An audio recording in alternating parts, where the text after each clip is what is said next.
Alright, boys and girls, my name is Michael SK, and it is 12:39 in the morning. I don't know why I decided to record this, but I felt as if now was better than ever. So, last time, I think we talked, or at least attempted to talk to Machina, or however you pronounce her name. I think this is just going to continue off of that. I think we're fine with Amade, or however you pronounce her name.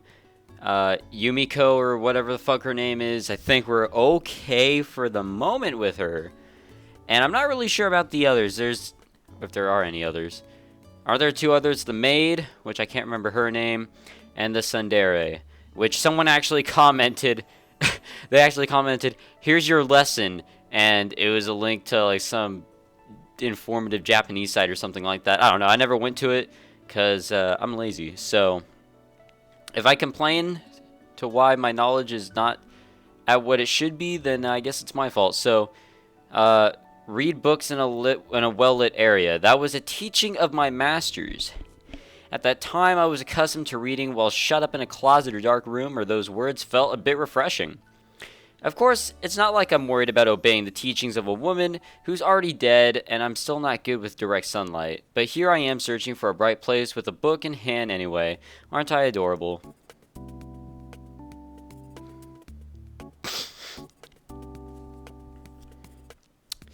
No reason to wander around looking for a sunny place in this shitty heat. Stepping away from the air-conditioned school building, I unfold the school's admissions guide pamphlet. On the coded three-fold brochure, there's a bird's-eye view illustration of the campus with a mark to the south of the schoolhouse annotated planned site of library construction. Planned site, meaning there isn't a library yet, I guess. Although there is something library-esque on the second floor of the school building, the collection only holds around 200 books.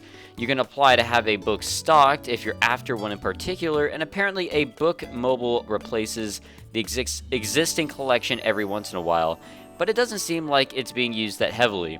In other words, there's no reason to go out of my way to borrow the key to use it. I brought my own books, and there are plenty of well-lit areas besides the library. While casually looking over the pamphlet, I find the words Rose Garden. This is definitely our principal's doing. What the fuck? 乙女たちの通う学園にはやっぱりバラ園が必要よね。毎年新入生が入学する時期には先輩たちが自分で育てたバラを新入生の胸に添えるの。素敵。The chests of the new students. What the fuck? That's a little weird. Or so I can easily imagine a certain woman who doesn't know how to act or age deluding herself. Pretty flowers might calm your mind, but they won't fill your belly. If you've got room to grow them, it would be better used for an edible plant. But telling her that would probably just make things unpleasant. I'll just have to remember to greet Principal Tachibana, or however you pronounce that, with a good day, Oni-sama, the next time I see her. A rose garden, huh?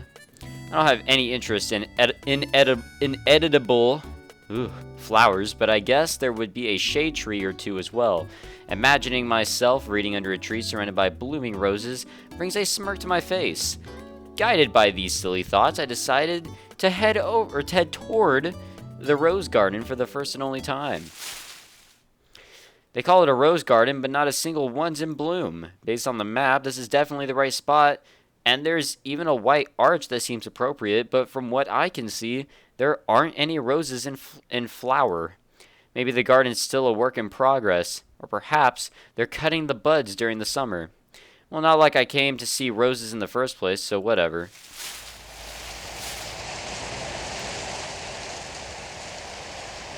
Oh, that's lovely. Is that a dog? Or a cat? What? Oh, whatever. That was a surprise. I wasn't expecting anyone else to be here. No, more importantly, what the heck is she doing? I approach her silently and touch Makina's neck in the area of her what? Artery. Carotid. What is that word? I've said it. I've heard it. Now it's gonna bother the shit out of me. She's got a pulse. On close inspection, she's breathing quietly, so I guess the wicked stepmother, Amane in this case, didn't feed her a poisoned apple. She's sleeping. Wait, this thing is a cat, I think. Yeah, you can tell by the ears on the left. I didn't see that. A large cat is serving as the soundly sleeping Machina's pillow. I'd taken it for a stuffed animal at first glance. It sure looked like a fluffy toy, but when I draw close, the stubby ears buried in its fur twitched like miniature radar antennas. My next question, why sleep out here, soon resolves itself. I see. It's definitely nice and cool here. Nice effects with the leaves there. Cats are knowledgeable about cool places, so they used to say. As for Machina, I expect she was wandering around by herself as per usual, then grew exhausted and collapsed into sudden sleep on the spot. I watched the partially gnawed apple on Machina's chest rise and fall with her breathing. She fell asleep in the middle of eating, just like a baby. I noticed that Machina's mouth is half open and dripping transparent drool. Ugh. Not to mention, her hair's a scruffy mess. The ribbon on her uniform is crooked, and she's wearing different socks on her left and right leg. What's with this girl? As I look down upon her, Machina suddenly snuffles noisily.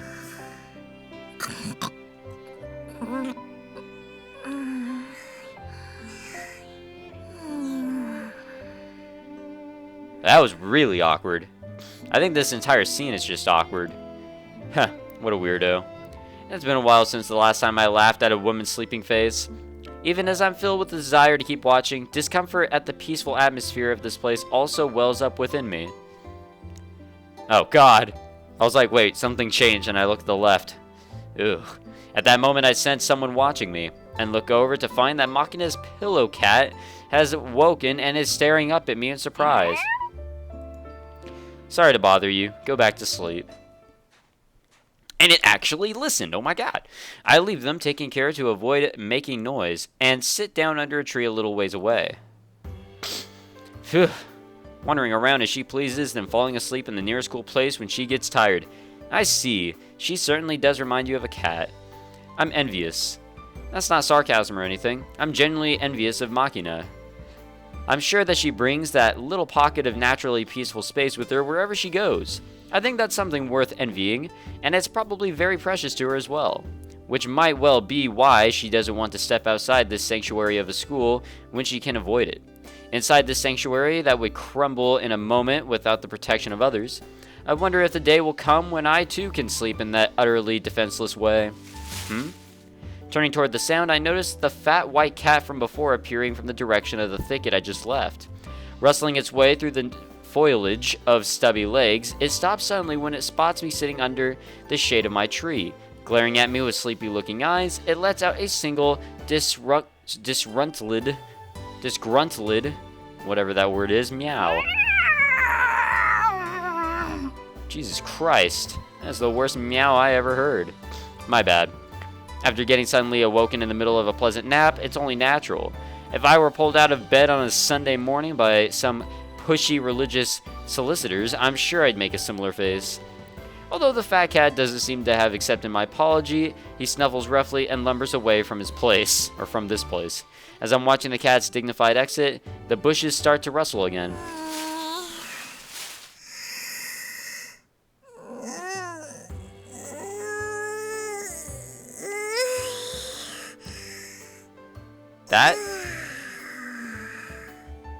That is just awkward, I'm sorry. I hear the sound of a dim-witted creature awakening and lazily stretching out its body. When I take a look, Machina's crouched on the ground on all fours, bending her back. She really is a cat in human form. Machina opens her mouth, holds down a yawn, and rubs roughly at the tears spilling out of the corner of her eyes. After a restless look around the area, she draws herself up off the ground. It's not like I'm doing anything I need to be ashamed of, but before I realize it, I've hidden myself from her. What is that face? I had to skip that. I didn't want to hear just more random noise. After standing stock still for a moment, Machina takes a bite from the apple in her hand and wanders off briskly. And where she's off now, where she's off to now? It doesn't look like she's got any particular destination in mind. Driven by an interest I find difficult to pin down, I decide to quietly follow Machina. I was thinking in my mind, no, don't do that. There's no regularity to Makina's actions. Just when I think she's walking straight towards something, she'll come to a sudden stop, look around restlessly, and head off into a different direction. It doesn't seem like she's lost or anything, so I suppose she's just moving wherever her whims take her. It makes it incredibly troublesome for me to tail her. Not that it'd be a serious problem if she noticed me, but if I awkwardly call out to her now, I have the feeling she'll run off again. I skillfully hide my presence and continue shadowing her movements. Tailing a girl without her knowledge, objectively speaking, I guess this would be stalking. Just as I'm finally starting to get fed up with following Makina's directionless rambling, which resembles the random staggering of a sleepwalker, more than anything else, the rare wandering monster in question comes to a halt. Her restless place is an area on the outskirts of the school courtyard, in front of an artificial cement pond of uncertain purpose. Makina totters her way up to the pond, thrusts her hand in the pocket of her skirt to retrieve some half-eaten white bread, and starts tearing off chunks to throw it into the water. Every time Makina's small hands hurls a bit of bread into the pond, a loud splashing sound resonates from the surface of the water. Apparently there are fish being kept in the pond, and she's feeding them.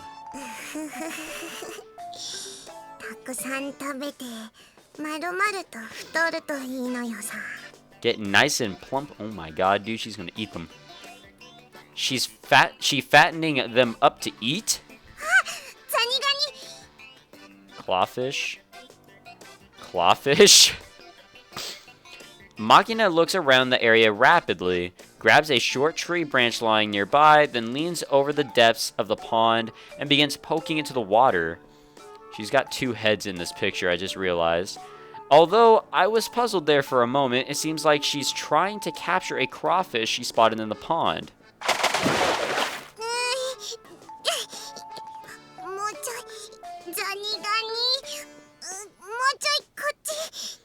Oh, she is wearing different socks on each leg.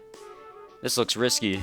Given her character, it's obvious she'll be taking a face-first dive into the pond very soon if I just sit here.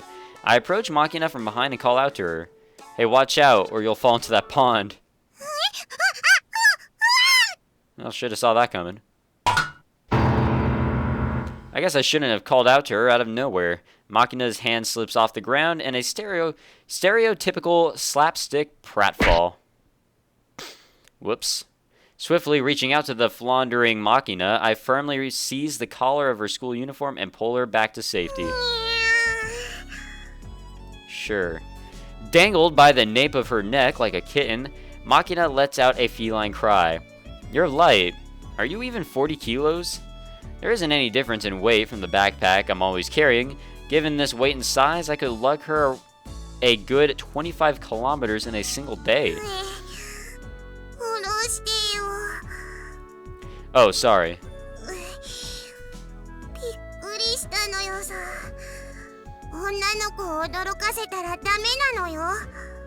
Who did the translations? Who says ain't in Japanese?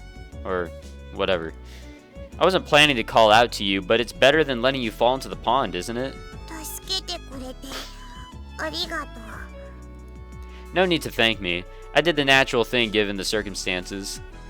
Look at me, shamelessly doing the life-saving hero number, despite being in large part responsible for the problem in the first place. I might have the makings of an American politician. Makina gives a quick bow to thanks, and without another word starts to run away from me yet again. Hey, hold it. Where do you think you're going? Don't give me ugh. Why are you running away from me?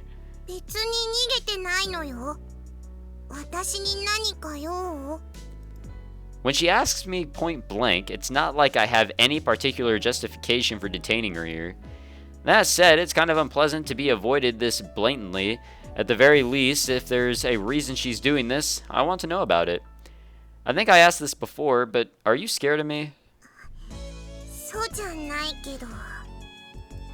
If there's some reason why you're avoiding me, how about telling me? If possible, I'll try to address it. Again, with the silent treatment. Deciding to pursue the conversation more patiently, I squat down to match my line of sight with Makina's. Do you remember my name? 風見裕二 Well, at least she remembers.